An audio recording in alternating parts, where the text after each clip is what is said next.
नमस्कार, आप देख रहे हैं दिल्ली तक। मैं हूं आपके साथ अनुराधा तंवर। 2022 में दिल्ली में नगर निगम के चुनाव होने वाले हैं और उन चुनावों से पहले तमाम राजनीतिक दल अपनी अपनी रणनीति के तहत आगे बढ़ते हुए नजर आ रहे हैं। हालांकि चुनावों में अभी वक्त है, लेकिन इसके बावजूद बात अगर हम कांग्रेस पार्टी की करें, भारतीय जनता पार्टी की करें या फिर आम आदमी पार्टी की करें, तीनों ही दल इस वक्त निगम चुनावों को लेकर लगातार नई नई रणनीति बनाते हुए नजर आ रहे हैं। आपको बता दें कि पिछले 15 साल से भारतीय जनता पार्टी नगर निगम में सत्ता पर काबिज है। 2007 के बाद से लगातार अब तक बीजेपी ही एमसीडी में सत्ता पर है। लेकिन इस बार जो मुकाबला है वो काफी दिलचस्प होने वाला है, क्योंकि इस बार का जो मुकाबला होगा उसमें आम आदमी पार्टी एक अहम भूमिका निभा सकती है। एक्सपर्ट्स इसी तरह की बात कर रहे हैं। वहीं अगर हम बात करें तैयारियों की इन तमाम पार्टियों की, तो आपको बता दें कि एक तरफ भारतीय जनता पार्टी जो कि सत्ता पर काबिज है, उसने झुग्गी सम्मान यात्रा निकाली है, तो दूसरी तरफ अगर हम कांग्रेस की बात करें तो कांग्रेस 25 अक्टूबर से पोल खोल यात्रा शुरू कर रही है। 70 दिन तक उनकी ये यात्रा चलेगी। 70 विधानसभा, 272 वार्ड और 700 किलोमीटर का सफर तय करेगी कांग्रेस पार्टी और उनके कार्यकर्ता। इस पोल खोल यात्रा को लेकर कांग्रेस पार्टी पूरी तरह से तैयार दिखाई दे रही है। वहीं अगर हम आम आदमी पार्टी की बात करें तो आम आदमी पार्टी आए दिन भारतीय जनता पार्टी पर निशाना साधती है एमसीडी को लेकर और भ्रष्टाचार का मुद्दा बार बार उठा रही है। पहले आपको तीनों ही राजनीतिक दलों की तैयारियों को लेकर किस तरह से इस वक्त सरगर्मी बढ़ी हुई है और किस तरह से वो एक दूसरे पर निशाना साध रहे हैं, वो आपको सुनवाते हैं। भारतीय जनता पार्टी का दोहरा चरित्र अब दिल्ली की जनता के सामने आ गया है।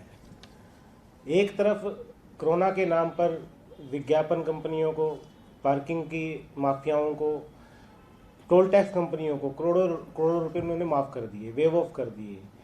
दूसरी तरफ उसी कोरोना काल में उन्होंने व्यापारियों पर, जैसे भी ब्रजेश भाई ने बताया कि किस तरह से नए नए टैक्सों का बोझ लाद दिया। लेकिन आज मैं दिल्ली की जनता को, व्यापारियों को बधाई देना चाहूँगा कि आम आदमी पार्टी के संघर्ष से, व्यापारियों के संघर्ष से आज जो टैक्स बढ़े थे वो भारतीय जनता पार्टी को झुकना पड़ा, मजबूर होना पड़ा, वो टैक्स उन्होंने वापस ले लिए। और ऐसे लोगों का पर्दाफाश करने के लिए जो दिल्ली के अंदर स्वास्थ्य व्यवस्थाओं की जब बात करते हैं तो मोहल्ला क्लिनिक की वो बात करते हैं। मैं आपसे पूछना चाहता हूं कि आपके यहाँ मोहल्ला क्लिनिक है? बताइए, जोर से बताइए, मोहल्ला क्लिनिक है लेकिन खुलता नहीं है लेकिन खुलता नहीं है, बंद पड़ा है। उसके आगे जानवर, उसके आगे बिल्डिंग मटेरियल पड़ा हुआ है। यही सच्चाई है ना?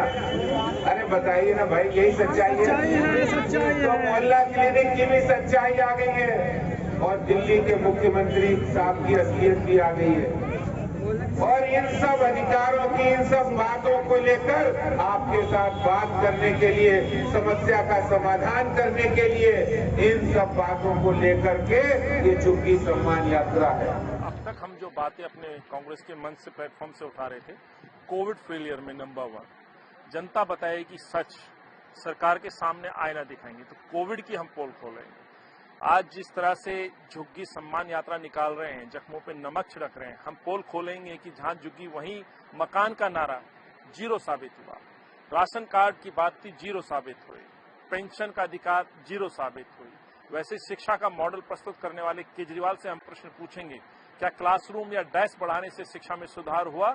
इसकी हम पोल खोलेंगे। और यही बात है कि 70 दिन हम लगातार 70 दिन 70 विधानसभा, 272 वार्ड, 700 किलोमीटर यात्रा कार्यकर्ता निकलेंगे। मैं खुद 700 किलोमीटर चलूंगा और जो सरकार को आईना दिखाने का काम है, जो आज कहीं ना कहीं अपने आप की, अपनी कमियों को छुपाने का काम करे, कांग्रेस उसको उजागर करे। एमसीडी का इतिहास 60 साल से ज्यादा पुराना है, लेकिन आपको बता दें कि 2012 में एमसीडी 3 हिस्सों में बंट गई थी, साउथ दिल्ली, ईस्ट दिल्ली और नॉर्थ दिल्ली।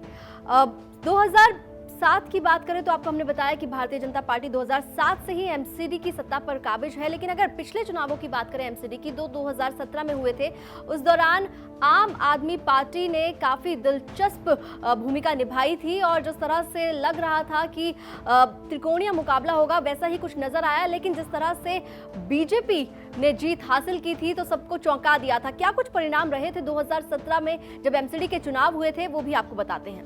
2017 जबकि एमसीडी चुनाव की परिणाम की बात की जाए तो आपको बता दें कि बीजेपी को 181 सीट मिली थी, तो वहीं आम आदमी पार्टी के हिस्से में 49 सीट आई थी और कांग्रेस को 31 सीट मिली थी। अन्य के खाते में 11 सीट गई थी। जब उपचुनाव हुए 2021 में 5 सीटों पर, तो उसमें भारतीय जनता पार्टी गायब हो गई। जी हाँ, 5 सीटों में से 4 सीट जो है वो आम आदमी पार्टी के हिस्से में गई और 1 सीट जो है वो कांग्रेस के हिस्से में गई।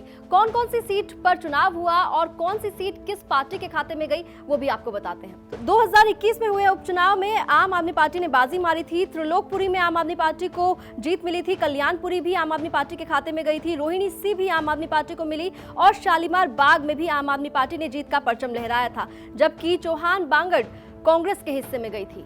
तो 2017 के चुनावों के बाद अब 2022 में नगर निगम के चुनाव होने वाले हैं और इन चुनावों के मद्देनजर तमाम राजनीतिक दल अपनी अपनी तैयारियों में जुटे हुए हैं।